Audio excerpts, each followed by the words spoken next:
존경하는 국민 여러분, 그리고 사랑하는 당원 동지 여러분, 여러분이 만들어주신 더불어민주당의 대표 당원 이재명 인사드립니다.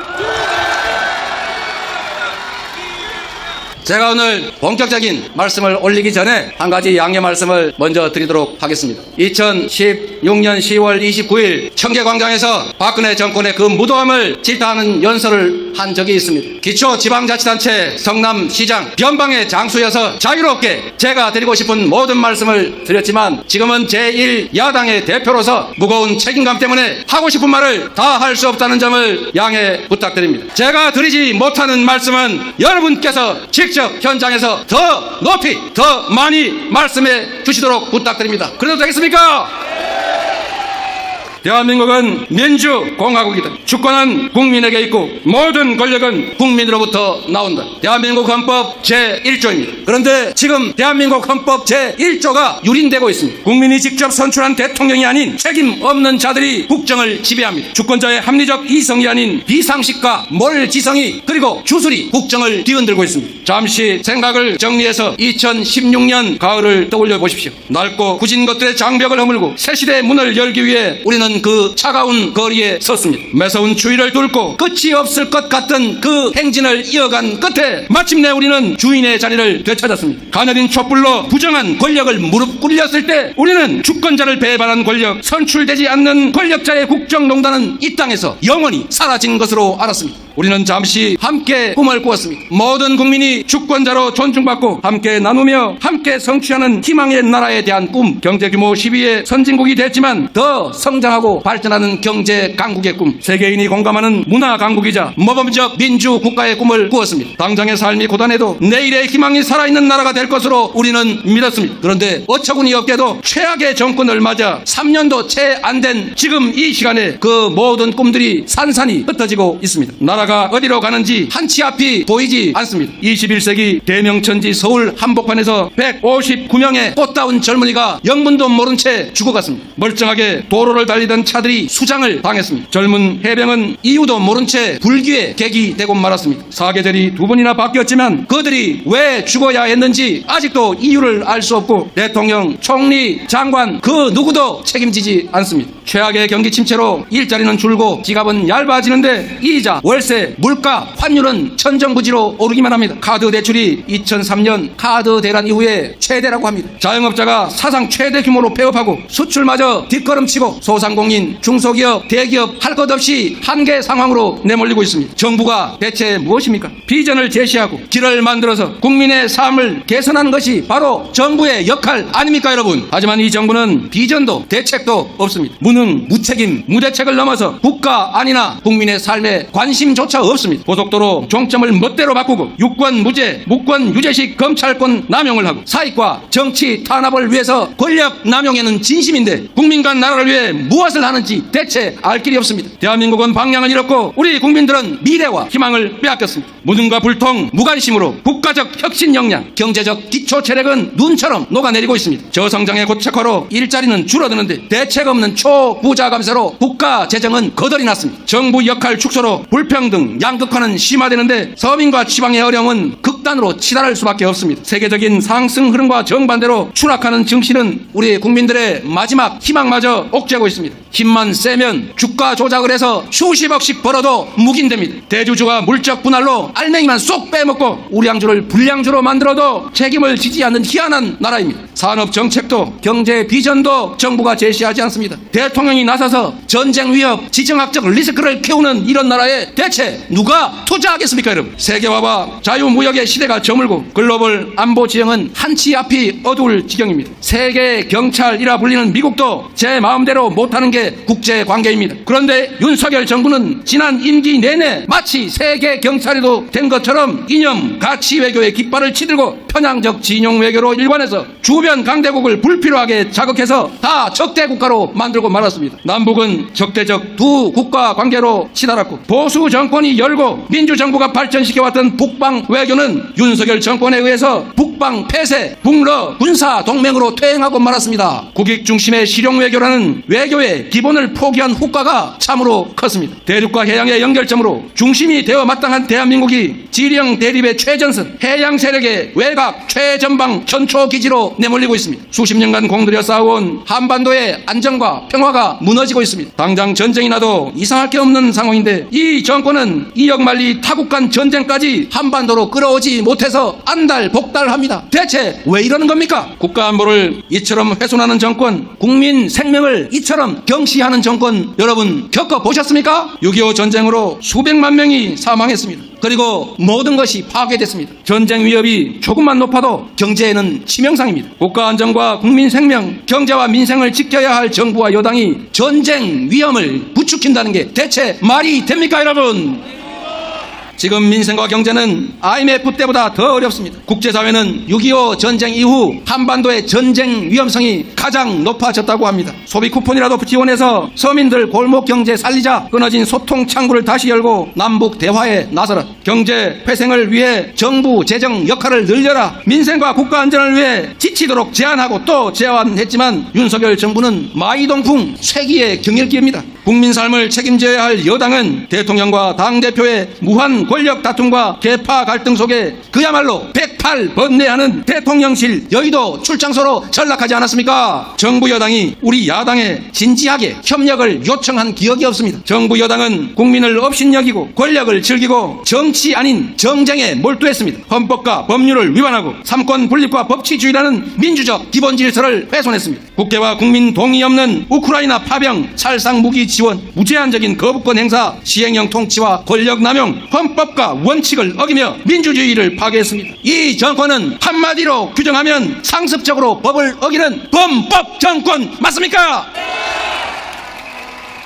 절망을 벗어나 사라진 꿈을 되찾읍시다. 과거로의 퇴행을 멈추고 미래로 가는 길을 다시 열어 제칩시다. 올해 노벨 경제학상 수상자들이 포용적 제도가 국가 성공을 좌우한다고 말했습니다. 성취와 기회를 함께 나눌 때 지속적으로 함께 성장할 수 있다는 뜻입니다. 대전환의 시대가 왔습니다. 국제적 대립 심화, 글로벌 경기 침체, 기후위기 같은 더 큰 파도가 우리를 덮칠 것입니다. 과학기술 발전과 인공지능은 엄청난 변화를 부릅니다. 인공지능 로봇이 노동과 일자리를 대체하고 그 막강한 생산력이 극단적 불평등과 양극화를 통해 성장을 저해하는 그런 상황이 올 수도 있습니다. 기회와 성과를 모두가 함께 누리고 지속 성장하는 새로운 세상을 우리가 준비해야 합니다. 과학기술에 기반한 초거대 생산력을 활용해서 모든 국민의 기본적인 삶이 보장되는 기본사회를 준비하고 기본사회와 지속 성장의 선순환을 준비할 때입니다. 전자계산기가 주산학원을 없애버린 것처럼 정해진 답을 찾는 주입식 교육은 인공지능 시대에는 무용지물입니다. 인공지능이 더 잘하는 해답을 찾는 능력이 아니라 계산과 창의성에 기반해 질문하는 능력을 길러야 합니다. 사람이 자본인 우리나라는 연구개발에 투자하고 과학기술 인재를 양성해야 합니다. 에너지 전환의 시대를 맞아 에너지 고속도로를 건설하고 재생에너지의 보고인 서남해안에 대규모 에너지 신도시를 건설해야 합니다. 김대중 대통령은 국가 부도로 모두가 절망하고 있을 때 산업화는 늦었어도 지식정부와는 앞서 가자며 IT 강국의 초석을 깔았습니다. 우리도 이제 합시다. 함께 꿈을 되살립시다. 정치가 선도하고 국민이 힘을 모아 세계가 다시 놀랄 새로운 길을 열어갑시다, 여러분.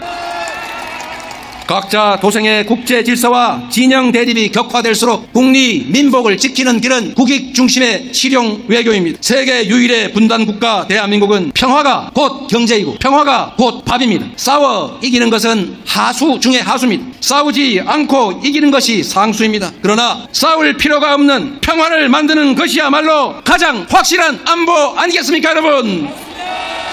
국민의 삶이 위기인데 정치는 어디에 갔느냐? 매 순간 들리는 국민들의 질책입니다. 국민과 나라가 위기에 처한 것은 정치가 죽었기 때문입니다. 상대를 제거하려는 정쟁이 정치의 자리를 꿰차고 말았습니다. 정치인이 의존할 것은 감정이 아니라 이성입니다. 배제가 아닌 존중과 포용이 정치인의 덕목이어야 합니다. 국민의 생명과 안전, 먹고 사는 문제가 최우선의 정치 과제라야 합니다. 고난만큼 책임을 지고 싫어도 만나고 내 뜻과 달라도 토론하고 타협하고 수용해야 하는 것 아니겠습니까? 정치는 종합 예술입니다. 만들어진 길을 잘 가는 것이 행정이라면 없는 길도 만들어내는 것이 바로 정치입니다. 국민에 맞선 대통령은 성공할 수 없다는 것을, 그들은 끝내 비참한 최후를 맞이했다는 것을 국민 항쟁 승리의 우리 역사가 증명하고 있습니다. 대통령이 국민의 청력과 지능을 테스트해서는 안 됩니다. 대통령은 온 국민이 대통령의 육성을 들었음에도 또 국민을 속이려 합니다. 국민의 엄중한 경고를 제대로 들어야 합니다. 한 번은 속아도 두 번 속을 국민은 없습니다. 돌 맞을 각오로 버티는 것은 진리를 추구하는 구도자의 자세일지는 몰라도 국민의 공복인 대통령에겐 어울리지 않는 말입니다. 여러분, 책임지지 않는 권력이 가장 위험합니다. 이 거대한 퇴행과 모두의 불행을 막는 길은 권한과 책임을 일치시키고 이 잘못된 정기조를 완전히 되돌리는 것입니다. 변화의 출발점 대통령의 진지한 성찰과 국민 사과입니다. 선출된 권력이 국민의 뜻을 따르는 것은 굴복이나 패배가 아니라 선출된 권력자의 덕목이자 의무 아니겠습니까? 국민의 말을 잘 듣는다고 국민에게 쳤다고 비난할 국민이 어디에 있습니까? 말 잘 듣고 국민 주권의 원리를 제대로 실천하는 민주공화국의 훌륭한 지도자다, 이렇게 평가하지 않겠습니까? 대통령과 정부에 요구합니다.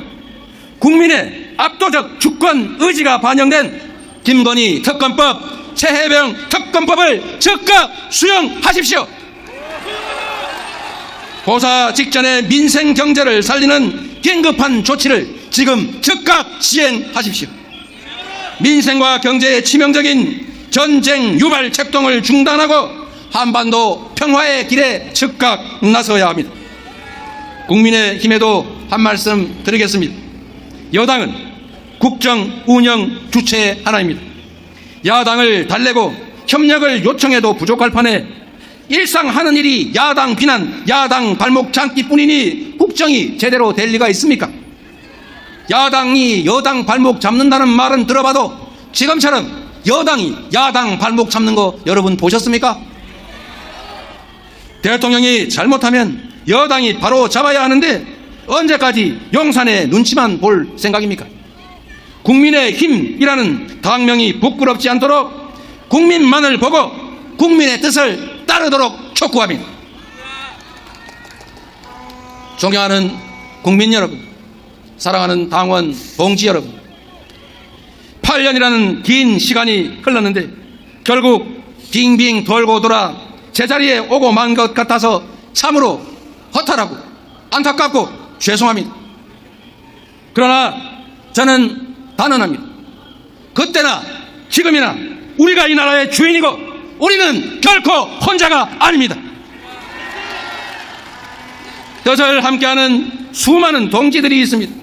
주권자의 책임을 간직한 채 때를 기다리는 수많은 국민들이 계십니다.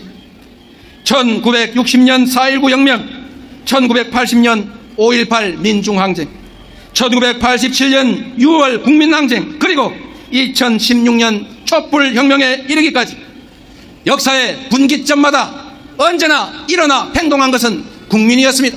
바로 여러분 아니었습니까? 행동하지 않는 양심은 악의 편이라는 김대중 대통령의 말씀처럼 담벼락에 고함이라도 치는 행동하는 양심이 되어 함께 싸워 주시겠습니까? 민주주의의 최후 보루는 깨어있는 시민의 조직된 힘이라는 노무현 대통령의 말씀을 따라 민주주의를 위해 함께 손잡고 치열하게 싸워 보시겠습니까? 태산도 티끌에서 시작됐고 거대한 강물도 결국 빗방울이 모여서 만들어진 것입니다. 역사를 바꾼 거대한 혁명도 누군가 한 사람의 뜨거운 가슴으로부터 시작됐습니다.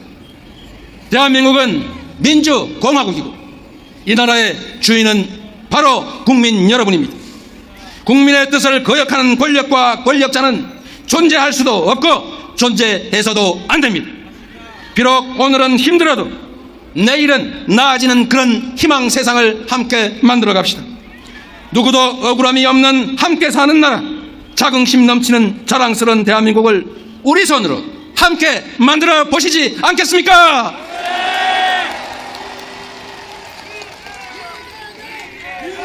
어려움이 있어도 함께 이겨냅시다. 나의 미래와 다음 세대의 행복한 삶을 위해 다시 모두가 꿈꿀 수 있는 나라를 향해 손잡고 나아갑시다, 여러분. 촛불로 몰아낸 어둠이 한층 크고 캄캄한 암흑이 되어 복귀했지만 어둠이 결코 빛을 이길 수 없다는 것을 우리 다시 한번 증명해 냅시다, 여러분. 오늘 이 자리에서부터 다시 시작합시다. 불의한 반국민적 권력을 우리의 손으로 확실하게 심판합시다. 국민이 이 나라의 주인임을 증명할 때까지 대통령은 이 나라의 지배자가 아니라 국민의 공복임을 인정할 때까지 함께 포기하지 말고 싸웁시다. 큰 소리로 함께 외쳐주십시오. 대한민국은 민주공화국이다. 모든 권력은 국민으로부터 나온다. 대한민국은 민주공화국이다.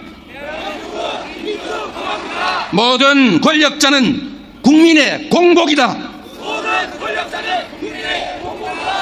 대한민국은 민주공화국이다. 너희가 아니라 우리가 바로 이 나라의 왕이다. 권력이 국민을 두려워할 때까지, 권력자가 권력의 주체인 국민 앞에 무릎 꿇을 때까지 쉬지 않고 외쳐갑시다. 우리가 바로 이 나라의 주인이라고. 고맙습니다.